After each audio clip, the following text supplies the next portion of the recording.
All right, you ready? Yeah. Hey there, everybody. What's up, everybody? Welcome back to Actuali Podcast. I'm Chris, I'm DJ. and it is another episode of Meaning Making 101, where we try to make sense of this crazy, wild world together and see if we can't be that change we wish to see in this world. We're here to try and collate and collect and pull together all the nuggets of wisdom, all of the cutting edge events going on in the world, and provide you guys with as objective and non-biased take as we can possibly provide. And that's a tricky, difficult thing to do, but we hope that you guys help us do so, hold us accountable. Let's question everything. And greatly appreciate you guys for being here with us today. So much going on in the world. We're all feeling the brunt of it. And I'm sure everybody out there has a family member or a friend that they've felt their relationships break down due to the rampant political division going on in our world today. So I feel for you guys. I wrote something this morning that I would like to share with you guys, just thoughts on the rising rate of division. We find ourselves so convinced and deeply entrenched into oversimplified left versus right paradigms today that to share a truth that counters another's belief system, to dare to not agree 100% with another side, garners the automatic assumption that you are on the opposite side of them, even when that is far from the case. Despite that, there is always more difference between individuals of the same grouping than between members of two distinct ideologies, meaning intergroup variation exceeds intergroup variation. The standard deviation within a single group is larger than the difference between the means of two separate groups. Which, more simple way of saying that is the spread of individual traits is so wide between even two individuals in the same group that it dwarfs the average gap between members of two distinct ideologies. Still, we continue othering one another to dehumanize to such a degree that we can excuse cutting off lifelong friendships, or worse yet, even celebrate violence against those with whom we disagree. We see a lot of that going on nowadays. No amount of reason can dispel the certainty of our low-resolution impressions of perceived group distinctions, because we are not seeing clearly, we are seeing caricatures of one another. No amount of reason. So seeing this on both sides, more and more, both sides, because there's more than two sides obviously here, but we're being pitched into a game of two sides. It's just hitting too close to home as we see lifelong friendships, families, whole nations torn apart. And I am feeling like a constant broken record over here, saying that divide and conquer methodology is alive and well. We're all so busy convincing ourselves that we already know better, that we refuse to challenge our own beliefs. We close off to anything that challenges our certainty around our preferred points of view. And I'm sure that a lot of people would take that as an insult, but it is very easy for any of us, no matter how intelligent we are, to be psychologically conditioned, because we are very easily emotionally manipulated. Very easy to manipulate people by their emotions, no matter how intelligent they are. So we all fall victim to this. It's tragic beyond expression. And so now I wonder what level of love, but the most shockingly unconditional, can save us. Can we even begin in this day and age to truly love, to truly feel, even for those we perceive as our enemies for how they disagree? Can we continue to love even when we feel heartlessly thrown away? I'm finding the answer is an astounding yes, though it's devastating and a heartbreaking process nonetheless. I know a lot of you guys are out there feeling the same thing. I know you have felt this, brother. I've been canceled. Attempted struggle sessions, but I will not struggle in your sessions, damn it. One thing is, make yourself too valuable to be gotten rid of, and you'll be fine. So that comes to jobs, friends groups, family. Too valuable, they can't get rid of you. So that's a really great point. That's one that I haven't thought on deeply, but I think that you raised something really valid for us there. Well, sure. You you can't cancel the, like, say in a business, you can't cancel the person that runs, say, like your finance department, because if you do, you're screwed. Nobody gets paid, right? Yeah, no, it sucks. People are getting nasty with each other.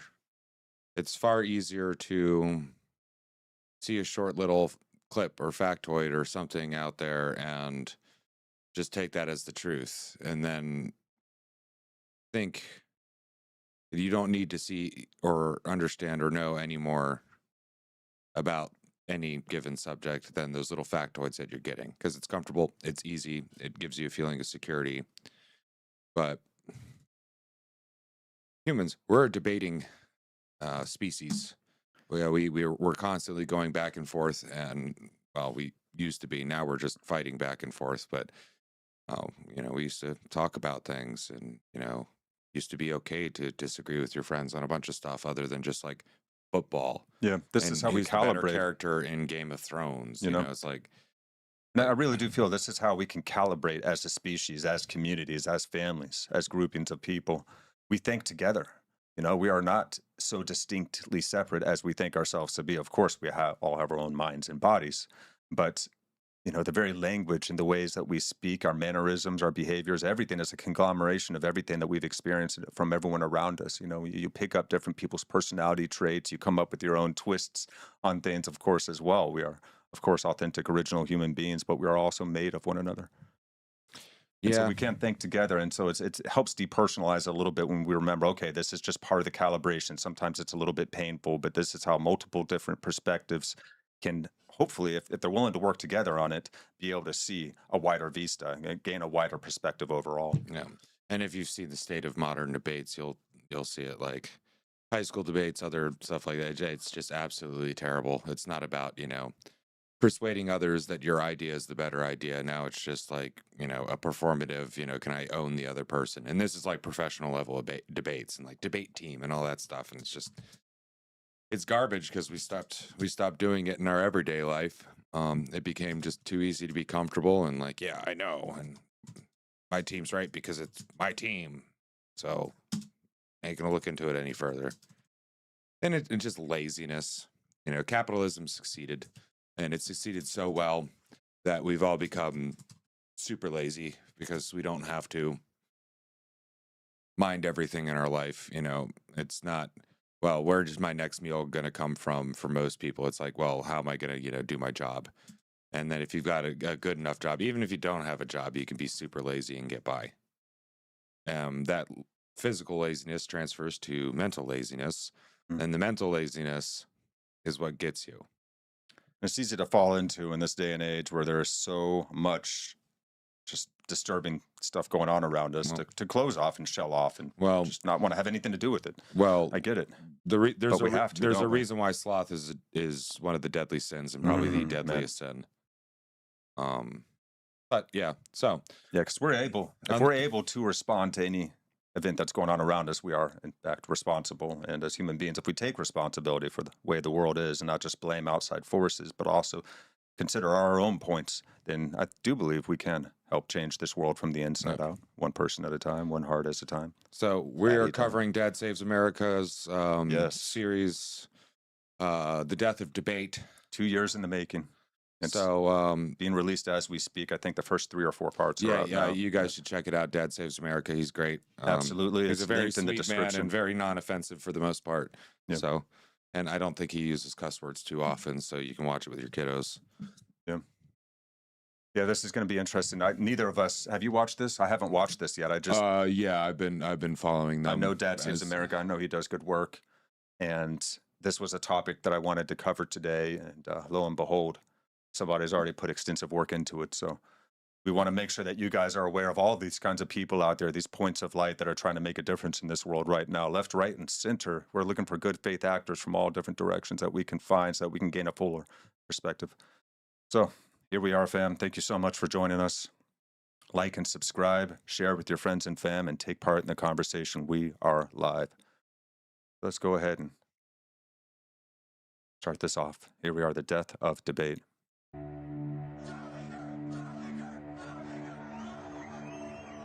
You know how many mass shooters there have been in America over the last 10 years? Counting or not counting gang violence? Great. I need. Political activist Charlie Kirk has been shot at an event in Utah. Kirk is in critical condition. I was in the middle of conducting an interview for the series you're watching right now when it happened. Breaking news out of Utah. Podcaster and Republican activist Charlie Kirk is dead after being shot during a debate. In a split second, it really felt like everything had changed in America. And this project we've been working on for the past 2 years about debate and discourse in our schools and in our country as a whole, well, it became much more visceral and urgent. There's so much of what people are quick to label hate speech or misinformation that's really just a different point of view. I didn't like what he said, and I didn't like his opinions, and I don't really give a shit that he's dead. Yeah, we saw a lot of clips like that right after. Yeah, no, and that's pretty mellow. People were celebrating it. And the thing is, hey, lady, and all the rest of y'all that said, well, I disagreed with almost everything he had to say. You don't even know because you didn't watch him. You didn't see his debates. You just watched a little clip and you got lazy and you thought you were right. Yeah. And I hate to say it, but remember when y'all were saying, oh, the Dunning-Kruger effect, the Dunning-Kruger effect, the Dunning-Kruger effect during COVID? Mm.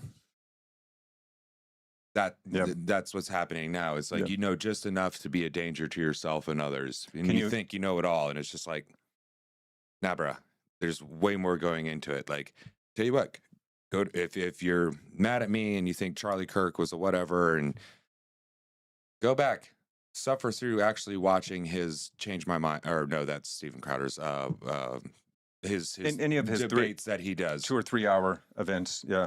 We'll watch it in full. Don't just, because we often do this. We will look for the stuff that counters the thing that we don't want to believe. So you could go out there and look for more dirt on Charlie Kirk to prove yourself right, but maybe take it from the horse's mouth without any filter. Yeah.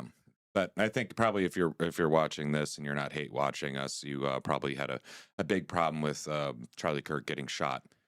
And more than just, well, even if you didn't agree. Well, I didn't. Well, okay. Some people say, well, I didn't agree with everything he said because they don't want to get shot in the neck too. Either figuratively or actually. That's the thing, because the other side to this are radical people that want to kill you because you say things they do not like, or they think you say things they do not like, or they think you stand with people who say things that they do not like. Because to call somebody a racist or a bigot or a homophobe is just a way of diminishing their credibility. But calling them like a Nazi and a fascist is actually just giving permission for people to kill them.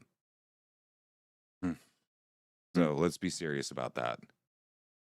So the Dunning-Kruger effect, that's a cognitive bias where people with actually low ability in a specific area overestimate their competence, while experts may underestimate theirs because a lack of knowledge prevents them from recognizing their own mistakes or others' expertise. So what it goes in this is like inflated self-assessments, poor decision-making. Yeah, so people who don't, like follow Charlie Kirk or even know what he has to say or know what the right wing has to say or whatever the right wing is now, they think, oh, yeah, no, I know all about it. They're, these racist, horrible people that just want to kill trans people and all that stuff. It's like, no, you're thinking of Islam. Get out of here. Yeah. But no, and then they make their opinion and they don't look any further. Whereas people who really look into it, like say like the Venezuela thing, the more you know about the Venezuela situation, the more you're like, yeah, it's good that we got rid of this guy, but it's not just because we're fighting tyrants and we want to stop the drug trade. I don't quite know how deep this rabbit hole goes, and I don't know how to feel about it. Yeah. So you get into that. And that's okay to be in a place of uncertainty. We should become more comfortable with uncertainty because certainty is quite dangerous. We can do some really disturbing things when we are completely certain. So always leaving a little bit of room open for more information is very, very important. But otherwise, we do quite easily become ideologically possessed. Back to it. Let's jump back in here, guys. So this is Michael Schellenberger, I believe. Even in the cases where you are dealing with genuine hate speech, I think the lesson from the past is that it's best to argue against it. If you are censoring speech that you think is genuinely hateful, then there's no opportunity to explain why that those kinds of ideas are so wrong. The whole idea of free speech is that we want the bad ideas to be articulated precisely so that we can argue against them. If you allow the bad ideas to go underground and to fester, then there's no chance to debunk them or air them openly. Sunlight is the best disinfectant. Debate is the essential precondition for democratic rule and for free societies. Yes. Yeah, if there's bad ideas out there, the best thing that we can do is prove unequivocally why they are bad in a public forum, like on a place like Twitter, X, whatever you want to call it now. Or around the kitchen table, which we can't do anymore, or at the bar, which we can't do anymore, or in most public spaces, which we can't do anymore. Yeah, I'm not or sure at school, which we can't do anymore, because we're not allowed to. But the politically correct people who are always on the right side of the history, yes, those folks. Yeah, it's tricky because first thing we have to do is outline that there's a big difference between the leftism and liberalism, just like there's a big difference between far-right extremism and actual conservatism. And it's very easy to get the two things mixed up.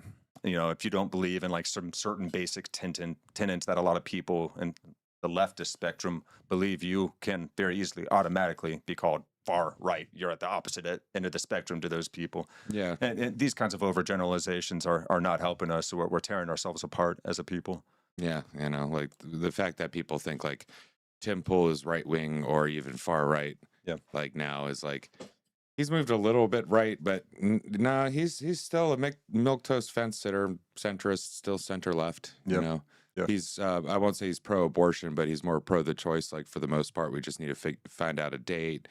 He likes guns now, but like but that doesn't make who doesn't like guns? Come on now. That shouldn't make you conservative either. No, the left likes guns too, man. They have John Brown Gun Club. No. Yeah, right. And they think they're a hero. They think John Brown's a hero, which he wasn't. He was a murderous bastard. The fact that he didn't like slavery doesn't make him a good person. He was a murderous bastard. And I grew up in the town where John Brown was tried and hung, and they treated him like he was, some hero and stuff, in school, and trying to pull that on us. It's like, no, he murdered people for no other reason than they participated in society as society was in that time. Yeah. So yeah, hey everybody, John Brown ain't a hero. Well, he's a hero to some. Hot take. Hot take of the evening. Hot take. No, like if you're watching this channel, you probably already, if you know who John Brown is, you probably know that he's not the greatest of individuals. But he was anti-racist. What are you, a racist bigot? Yeah, you can still be a bad person and be against one bad thing. Yeah, right. Yeah, exactly. So here we go. And this is John, I forget his last name, but this is the host of Dad Saves America here. It is, especially here in America. And yet, here we were, watching in horror as a 31-year-old Charlie Kirk was assassinated in broad daylight. He was holding one of his Prove Me Wrong events on the campus of Utah Valley University, something he'd done many times before. We agree. Sure, great. Keep going. We've already seen too many assassinations in this country. And it's not that long ago that we saw President Trump come within an inch of being killed himself.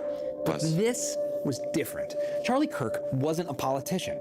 He held no coercive power over other people. And he was doing something when he was murdered. That's the very bedrock of Western civilization itself, going all the way back to Socrates. He was trying to persuade people to his point of view with words. Not weapons, words. Not violence, speech. And while I am not prepared to claim I know all of the motivations of his alleged killer as I sit here, we have been told quite explicitly what millions of people think about his death. Charlie Kirk just got shot in the neck.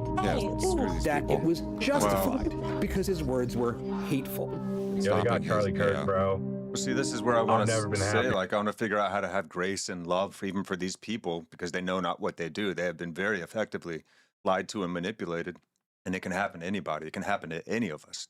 Like I said, doesn't matter how intelligent you are. Emotional manipulation supersedes one's intellect. But I will be the guy to draw the line of like thinking and feeling stuff, and maybe even saying it, but celebrating it. Oh, you're participating in a deep evil if you're celebrating something like that. Yeah. You can't justify anything. Going out of your way to trample the flowers at a memorial for him. or, you know, chastising his wife. And, you know, you suckers on the right, and, you know who you are, where it's just like, you know, you're laughing at the memes of Erica Kirk and JD Vance, like making out, you know, with the AI memes and stuff. And you're constantly saying shitty things about her. Her husband was shot in the neck. She's got to raise kids alone, and she's got to manage his empire that he left behind. So this is people on the right too. Yeah. That were like, yeah, it was bad, but then immediately into the, was it the Jews? Did Erica Kirk? Was it, oh no, these conspiracies? That's woke right. You know, I don't care what people like, you know, say about, you know, like, well, you can't say woke right because that's a gatekeeping word. No, like if you're going into this stupid stuff and it's always the Jews or other people, or, you know, yeah, I'm gonna stop ranting because this pisses me off. Like particularly Charlie Kirk's death, like with that, and both left and right, they both started fucking up.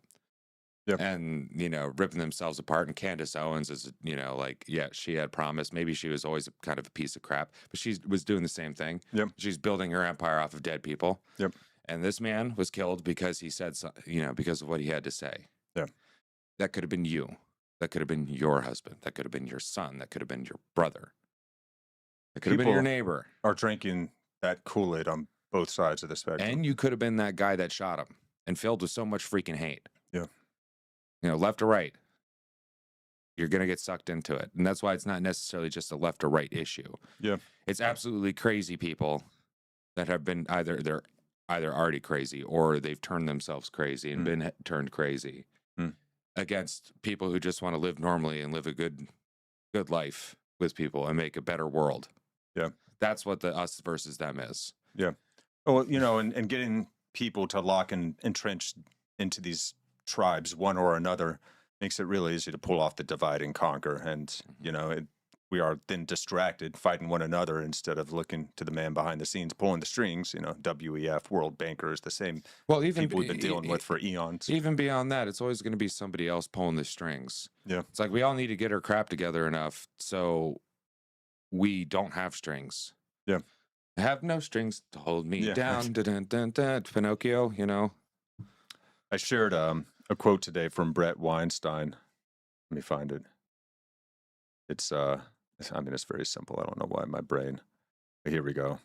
We are fiercely divided so that we will not be fiercely united. Yeah.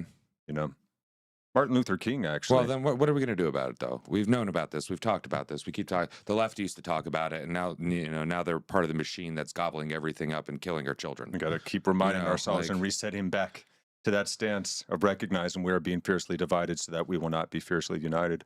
Martin Luther King Jr. said, "As my sufferings mounted, I soon realized that there were two ways in which I could respond to my situation, either to react with bitterness or seek to transform the suffering into a creative force. I decided to follow the latter course. This is the way of love, fam."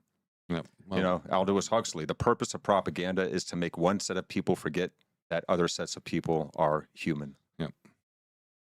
Yeah. This is where we find ourselves. So here we go. More of this. Rest in peace, bozo! I've been saying we need to bring back political assassinations. I don't feel bad. Y'all keep on talking about his wife and kids. What Like, if it was you? get rid of the whole family. I'm sorry. I'm so sorry. Why did you guys stop with him? The reason why people think like that is because they think that words are violence, right? Yes, yes. And that's where this is coming from. So They think silence. that saying Silence is something violence. that might make you, that you disagree with, that makes you go, ooh, I wonder if that means something about me, or ooh, that makes me feel a bit funny inside, is suddenly that's unacceptable. Well, that's just crazy. And meanwhile, these same people will shout vitriol in my face, but they don't think, I wonder if that makes Catherine feel uncomfortable. This is ridiculous. Talking about ideas, look, if you can't handle listening to ideas that don't fit with your own, then, well, you might as well jump off Tower Bridge. I mean, this is crazy. This idea that speech is violence is rooted in academic philosophers who are fundamentally self-described and avowed Marxists. Herbert Marcuse, Michel Foucault, and the intersectionalists. They believe that there is no such thing as objective truth, that frankly, there is no reality itself. There is only power and words. They are truly postmodern. And so words are uniquely powerful. And when you accept this assertion that speech is violence, this moral inversion, this perversion of language and concepts, the result is the collapse of civilization and the death of debate. Yeah, actually. And this reminds me, speaking of Foucault, whoops, make sure that we're on. Okay. Find us the right screen here. Just a moment, fam. There it is. You can think socialists like Michel Foucault, Jean-Paul Sartre, Simone de, I don't know how to say that, Beauveau, Edward Said, and unfortunately, a large quadrant of Iranian women for this. For Shariati, Islam functioned primarily as a revolutionary ideology rather than a fixed set of cultural practices. Khomeini, who used Shariati's writings as an ideology of the revolution, declared that its goal was dissolving all ideologies in Islam. Western intellectuals enthusiastically supported this revolutionary experiment.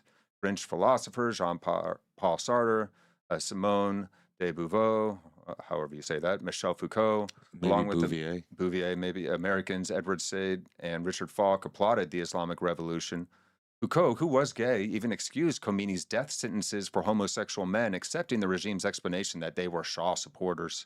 Covering the revolution as a journalist, Foucault welcomed the Islamic government's political spirituality and called Khomeini a kind of mystic saint. And then here is Z. Van Fleet. Now this woman, check this out. Iranian woman played a crucial role in overthrowing the Shah during the 1979 revolution. How many people remember what Iran was like before? It was amazing. Many joined the Communist Party today, marched in the streets, organized strikes, mobilized their families, and filled public spaces.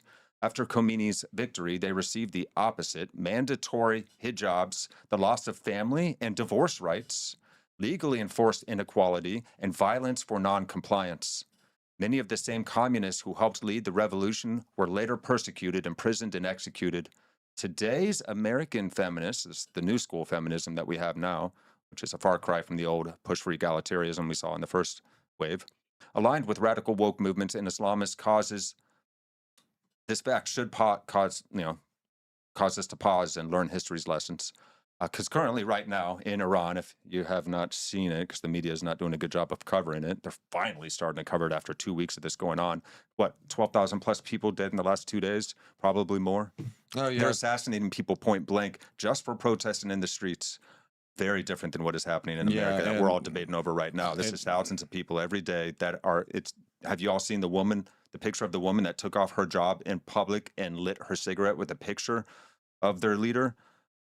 Because she would be assassinated, killed for that's against the law. That's a death sentence for her to remove her job in public. What's happening in Iran right now is incredible, and we should support. And for people who don't know, Iranians are not they're not Arabs. They're Persians. They speak Farsi, and they weren't Muslims until the Muslims took over. Yeah. Originally, they were like Zoroastrians. And then a lot of Christians, and now Christianity is absolutely exploding in Iran. So, yeah, and that's kind of what's happening is they're getting tired of their Islamic overlords and the oppressive and repressive mandates upon them. The other thing too is Iran is drying up. So even if they have a successful revolution, it's going to be hell for them because there's there's no water. There's no agriculture. Well, less and less water, less and less agriculture. They're very reliant on the outside for food source. Yeah. So, and what's happening in Iran is, I mean, it's insane what's happening in Iran. It's good news that they're having their little cultural revolution, but it's bad news that thousands and thousands of people a day are dying, and the corporate media has nothing to say about it. The corporate media they're finally being forced to cover it a little bit. No, yeah, in all honesty, hey, Trump, can you just go ahead and strip all of the corporate media of any single, what are those, in order to be on the airwaves, what is it? Not the FAA, not the FFA, the FCC. FCC. Yeah, okay. Strip them of all that crap because I haven't seen a single bit of truth coming out of most of these news mainstream sites. Legacy sources. Yeah, like at all for the ABC, NBC, for the past like CNN, 4 freaking years. New York Times, Washpo. Yeah. So yeah, this Iranian woman dies after beating by morality. They have morality police. That's coming to you, Britain. You got to get your stuff together too. For not wearing headscarf. Oh, they call it a headscarf. Yeah. Yeah. Girl in the front was executed. Girl in the back fled to Sweden, where she lives in exile to this day. They both actively worked towards and celebrated their own demise. I'm begging the West to stop thinking this could never happen to you, because it can, and at 100% will. And this, of course, is an Iranian woman. Can you click on that image and make it big? I can't, unfortunately, because this is a screenshot. For all y'all that can't see it, even though they look Persian, they look just like, kind of modern day, like feminists celebrating the death of Charlie Kirk and the ushering, the Queers for Palestine and all that stuff. But anyway, we should probably get back to the video. Let's jump back. Okay, here we go. Basically, that's where the liberals lost me and lost their way. They forgot about Western civilization, because woke is all about identity and not about ideas. Right. Because it's the opposite of debate. Debate has an assumption that you and I can strongly disagree about something super important, foundational even, core to our identities, and that we can disagree and walk away peacefully, unharmed. Maybe a little uncomfortable, but fundamentally unharmed. I want to begin by saying again how much I respect Senator Dole and his record of public service, and how hard I will try to make this campaign and this debate one of ideas, not insults. In fact, the very notion that any human being can learn anything at all relies on the idea that you will hear something you don't already know. And to hear something you don't already know is to challenge your ignorance. And so the idea that discomfort from words is anything other than the process of learning itself is an attack on the very nature of the human mind. The reason Charlie Kirk got shot on a college campus, the reason why he felt he had to go to college campuses in the first place, is because he was delivering a full frontal assault on this idea that words are violence. He rejected it, rightfully. That's a good argument, right? To your credit. I will try to make a better argument. Because whatever you think of Charlie Kirk, he understood that this was part of what it meant to be the West. He understood that to be Western, to be civilized in the Western sense, is to be able to keep your sword in its sheath and engage in dialogue, in civil, and frankly sometimes not so civil, discourse. When you say speech is violence, your ultimate goal is to normalize violence, to justify it. Speech as violence is the precursor to using violence against speech. It's the justification for it, in fact. It's the moral equivalency. So the question is, how did we get here? How did we get to the point where doing what Kirk did, having debates with kids on college campuses, became something like a revolutionary act, something dangerous, deadly even? That story starts much earlier than most people actually realize. For our kids, it doesn't start in college, but as early as middle school. For our culture, it goes all the way back to the Greeks and the execution of Socrates himself for corrupting the youth with his discourse. God, we learned about this on the Meaning Crisis series. Guys, check out John Verbekey's Awakening from the Meaning Crisis if you want to build a very strong firewall against bullshit and self-deception. Yeah, but basically what's happening is to discuss things with the youth of the importance of life. You're corrupting them. You're so oppressive. It's so horrible. But then we can put our sexual perversions on the kids, and it's perfectly fine. There's this new video game that came out that the British government put out there. I saw this. Yeah. Asmongold was covering it. And it's basically like no matter what you do in the game, by the end of it, you're a white supremacist that has to go through counseling and a struggle session to then go back, and it's a white male, but they refer to them as they, except for one spot where they refer to him as he when he was losing his temper at the teacher. And it's something that most people didn't catch, but it was there. And, now there's memes about the, like the purple haired, goth chick. And now they're like, she's the new crush for everybody, the based goth chick. Anyway, but yeah, basically, if you want to see where America can go, just look at where Britain is right now, where, you can just click on a link that the government finds objectionable. And it's not objectionable because it's like illegal or illicit material. It's just speech, and they'll arrest you and they'll put you in jail longer than the grapists. Like, America could turn into that if we're not really careful. And the only way we don't turn into that is we respect speech as what it is, speech, not violence. Because violence is violence. Speech is speech. Violence is violence. You can incite violence, but just having a bad opinion doesn't mean you can enact violence on other people. Oh, yeah. Look at the online speech arrests in 2023, 12,183 in the United Kingdom versus 217 in Russia. There was another chart that I found, which was, there it is. This is the one I'm looking for. Here we go. 12,183 plus in the United Kingdom just for saying the wrong thing on social media, guys. You know, look where's China is down here. Yeah, they're worse than like a 12th. Or let me get my glasses real quick so I can see. Yeah. United Kingdom 12,000 plus, Belarus 6,000. Oh, and then Germany of course. 3,500. China is next, and then Turkey and Russia. Wow, Poland, Thailand, Brazil. United States 50. Yeah, I wonder what those were. But the thing is actually the United States should have, you know, not being that guy, should have more, because there's literal, like, actual incitement to violence, and then putting stuff online that's like doxing people, which is basically being like, here's where this person lives, go shoot him. There's, you know, like with the anti-ICE protesters, the anti-ICE terrorists that go out there and they block traffic for everybody, including people that live there, and they assault the cops and do all that stuff. They're trained in how to do that by people on the internet that have their official whatevers, you know, like, what is it? ICE Watch is one of them. You know, it's like those people should be arrested because that's actually inciting violence, coordinating violence. Now, some guy that's just like, I hate Donald Trump, and, you know, I wish he'd fall off a bridge, and, you know, if I was a younger, stronger man, I would, you know, do him in. Like, nah, like, everybody should just roundly say, like, fuck off, bruh. Yep. Yeah, for real. Yeah. Just a second. But, you know, debate, it's good. And it's so good that they're willing to kill people to keep us from doing it. Yep. You know, they killed another person. Well, they killed a bunch of other people for encouraging us to do things that are powerful and can change the world. Well, they killed Socrates. They killed Jesus. And by they, I mean those that are in line with the forces of evil. They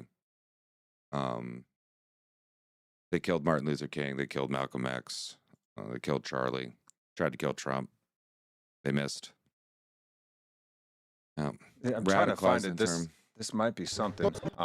This isn't the one, though, but there was an episode, I forget if it was CNN or what, I'll have to find the video, where Obama was praising ICE, and they were touring with ICE and showing the work that ICE does and all of that. So here's a video of Obama right now. Let's see if this gets us close. You didn't come here the way you were supposed to. So this is not going to be a free ride. What's going to happen is you are going to learn English. You are going to go to the back of the line so that you don't get ahead of somebody who was in Mexico City applying legally. I think the American people, they appreciate and believe in immigration, but they can't have a situation where you just have 500,000 people pouring over the border without any kind of mechanism to control it. You've broken the law. Yeah. Okay. So upside down world. Yep. Yeah, and the other thing is Obama wasn't a great speaker. That's the biggest lie about. Well, no, there's a lot of big lies about Obama, but one of the biggest lies is like, oh, he's just such a good speaker. No, he's not. He's an okay talker, but he wasn't. I found it.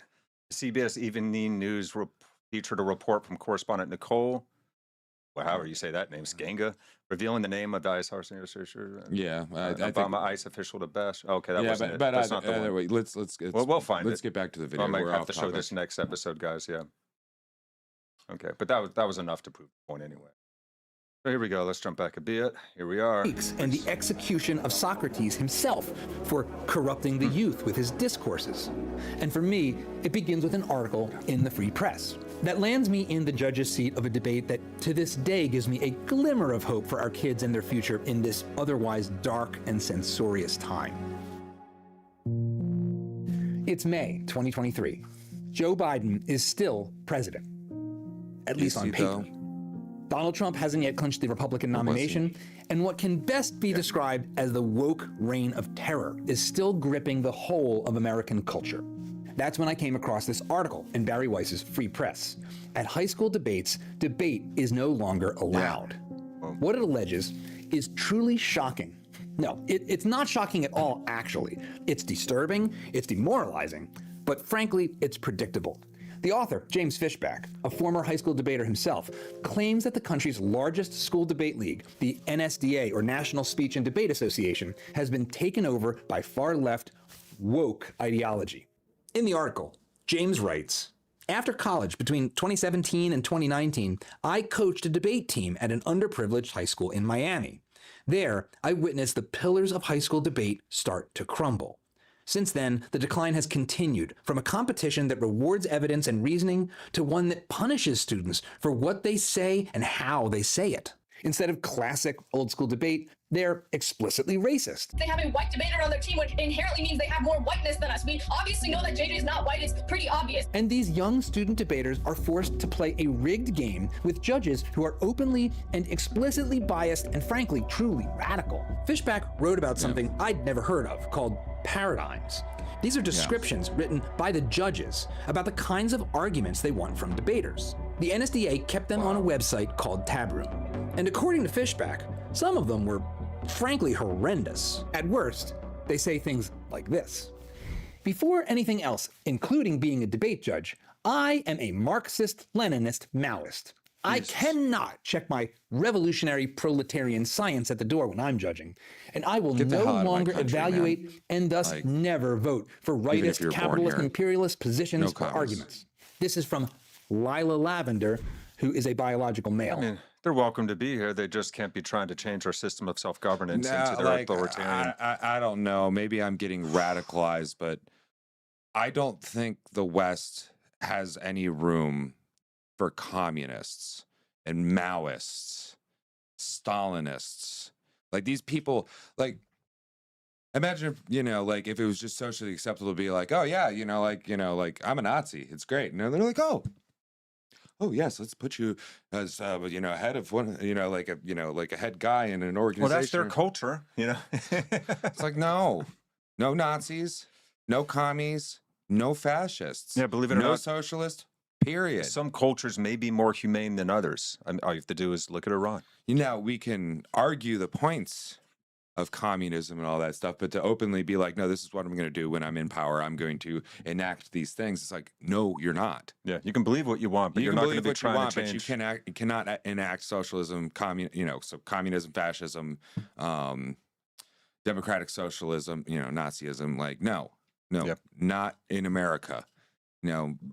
I think Europe's lost. Like, I don't have much hope for Europe except like Poland and a few other places. I think they're completely lost. So we can't have commie bastards here.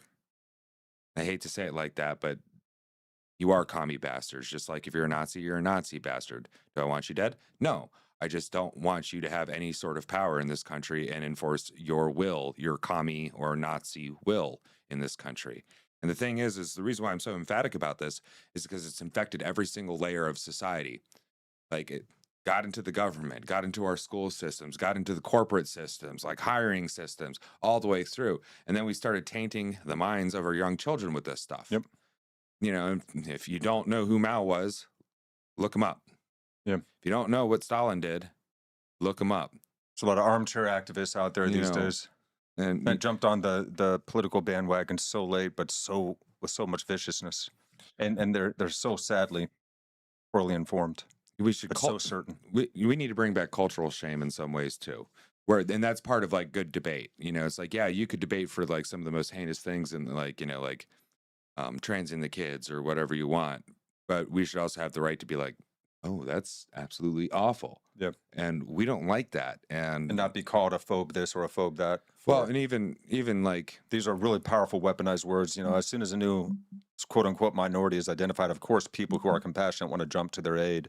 But sometimes you're being played, fam. Sometimes you're being played. And that's why we need to talk about these things. There's a difference between trans and trans activists. There's a difference between liberals and leftists. Big difference. But this is why we need to talk about this. And be able to have debate so we can, as a society, decide what is good and what is not. Parse this out together. And then also so we can realize that communism You know, any form of socialism is not good. It did not work. It killed so many people, and it's killing so many more. Like, so let's debate it. And that's what Charlie Kirk did. Yep. It was like, respectfully, I disagree. This doesn't work. Here's why I think it doesn't work. Yep. Do I think you're an evil person? No. Now, where I think you become evil is when you actually start implementing these ideas on people. And celebrating the deaths of people like Charlie Kirk. Yeah. Well, you know, and if you're going out and killing people or encouraging people to kill people, you're evil. Sorry. There might be redemption for you, but that's not in my hands. That's between you and God. Yeah. Yeah. But we need to talk about it. We need to have debate. You know, I'm not dehumanizing you. No. Actually, it's a very human still love thing. you. It's a very human thing to be evil. Just saying. Well, it's a very human thing to be effectively lied to as well. Yeah. Well, that's the saying is. That's the main thing. I think a lot of people aren't necessarily evil at heart, but they are being indoctrinated into. They're drinking some Kool-Aid that's going to make you start to become evil and start to excuse evil things and even celebrate evil things. Next thing you know, you're the monster you thought you were fighting against. Yeah. So yeah, that's all right. Let's go back. Sorry, folks. I'm angry. I'm just getting angry and angrier when it comes to all this stuff. Feel you, brother. You know, it's just I got to fill my heart with as much love as possible because it eats us up inside. Well, that's what you know, makes to feel me that angry. stress and that pain, and I just got to remember what Jesus said. They know not what they do, not because I'm superior and because my intellect or anything. I mean, we've talked about this. I feel very lucky and fortunate to have been able to have seen through the fog to some degree, but I don't think I'm infallible. I've been wrong a lot. I've had to challenge my own conceptions many times over to get closer to what seems maybe a truth that can be good for one and all. The only thing I ever come back to is unconditional love as the very root, the very key way that we can orient ourselves in this world to help maybe ameliorate the rising rate of division somewhat. So here we are. Let's give this man a little bit more time, and then we're probably going to move over to our Good News Roundup, fam. We'll keep this one a little bit short. I don't want to get copyright struck for copying this. I really want to encourage you guys to go over to John's channel, Dad Saves America, and start watching this series so that you can talk with us about it as well. If you're interested, you can come on over here and we will start figuring this thing out together as we do. So let's go. Or arguments. This is from Lila Lavender, who is a biological male, for what it's worth. Or how about this one from X Braithwaite? 1, don't have to disclose to you. 2, disclose to. Okay. So here's some context. About 150,000 middle school and high school students participate in debate clubs and competitions across the US.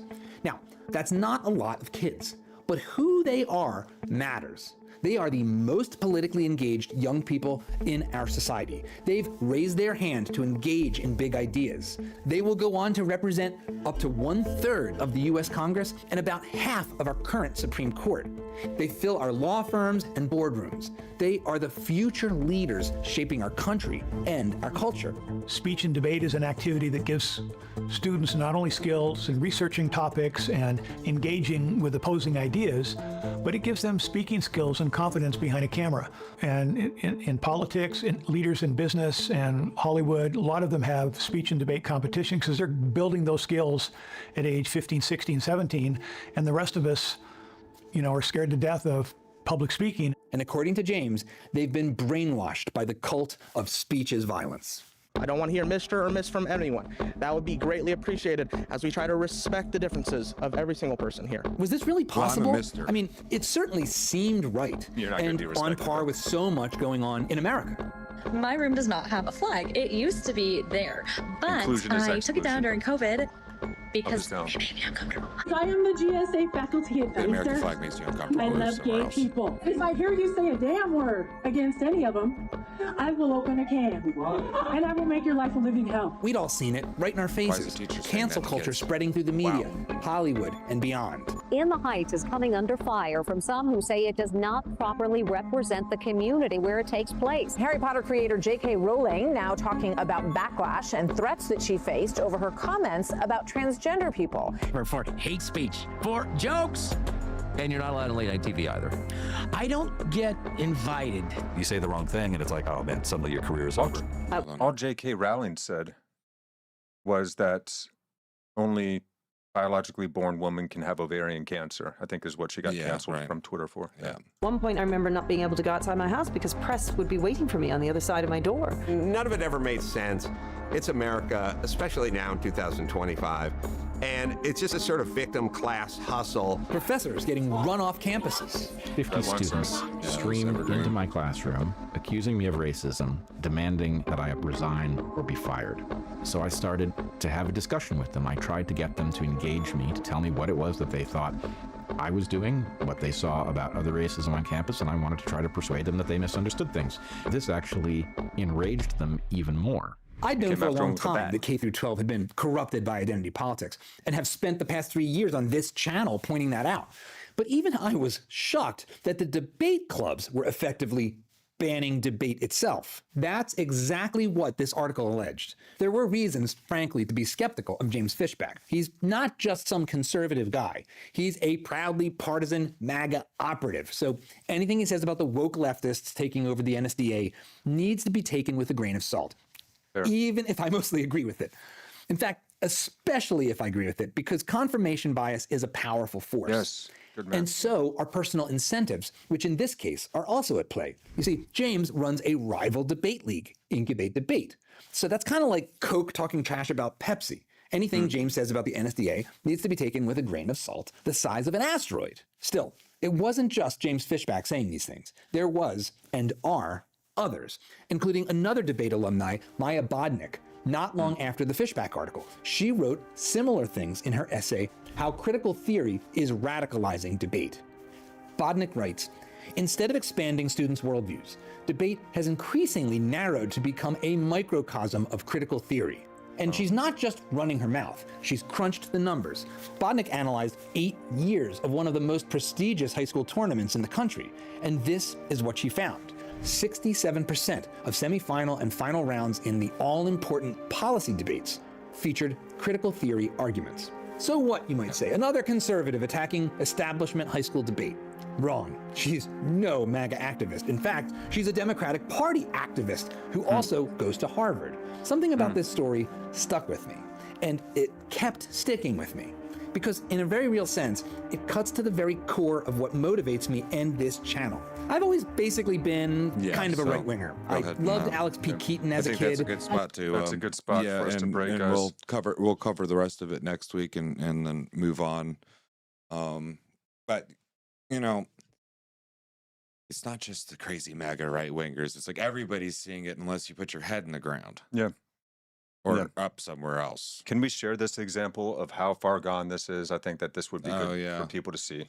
Oh yeah, this shows earlier. a lot of things, including anti-right racism, which we're not allowed to talk about because that's violence and white supremacy.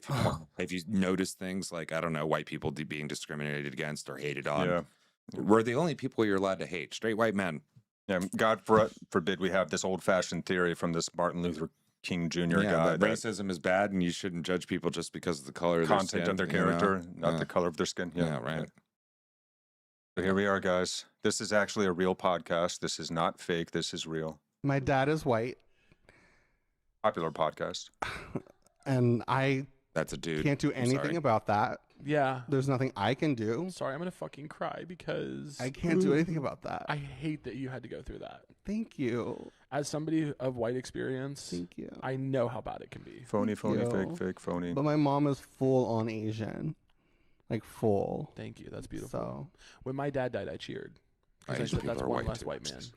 Yeah. That's how progressive I am. Oh my God. Yeah. I talk about ally. I said, get him out of here. Get him out of here. I said, take him away, Satan. And that's kind of how it works, right? It's like if one white person dies and you say that, like a person of color kind of comes into the world. Yeah. A diverse story gets elevated. It's kind of like a spiritual. Just kill white people, experience. right? I'm hoping. Yeah, my white dad died too. Yeah. So. How did that feel for you? Ooh, I'm cis. I'm cis. So it made you feel like not a transvestite? Okay. Yes, the strangest. Okay, so Twilight Zone. But the thing to point out from this, to bring into this, is like how evil people can come, where they celebrate the death of their father. Yeah. And who knows, maybe this guy had a really like for the color of his crappy skin. dad, but just like, one less white person. But that's not racism anymore, no. Or when a white person dies, a person of color can come right in. It's like, well, what's to stop persons of color from just murdering white people. Yeah, I'm really for this. Confused as to why the largest amount of slaves. And just so you know, for every 6 slaves freed, 1 white man died in the Civil War. So if you have that logic, hey, you know, maybe we paid enough. Maybe just stop crapping on white people, and because you're breeding racists. Well, what are white people and what are black people? I've never met one. Well, all I've ever met is different shades of earth. I mean, like different shades of brown. I've met white people, and then there's a bunch of different kinds of white people, and I've met black people, and there's a bunch of different kinds of black people. Yeah, I mean, there's a poor metaphor even. And brown people or whatever, and I'm not going to use people of color because we're all of color. Like, what are you talking about? You know, like I'm shades of pink and red and orange, you know, like. Hey, what's up, brother? Gentleman that I met at Applebee's the other night. Oh, hey, man. Good to see you, Jay. I'm not going to say the rest of your name. Yes, appreciate you, man.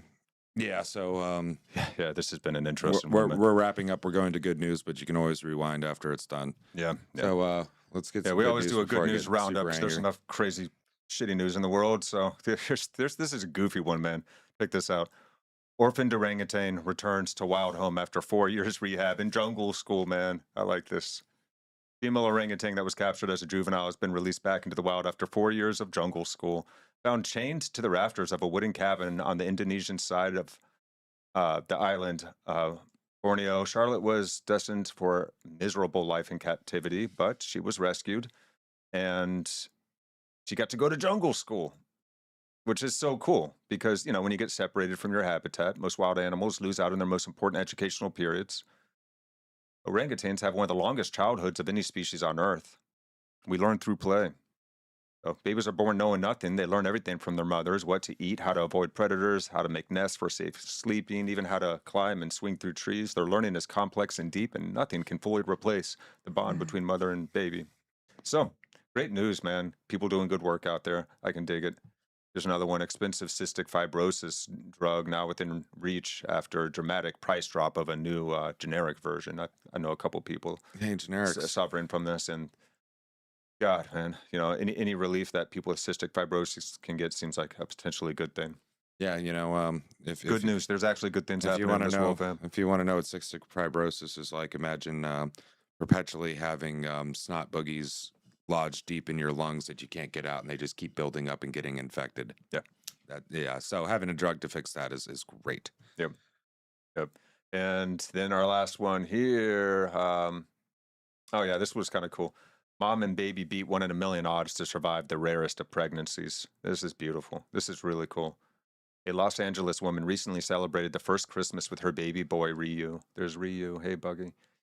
Born to truly remarkable circumstances, Ryu developed outside his mother's womb and remained hidden for months behind an ovarian cyst that grew to the size of a basketball.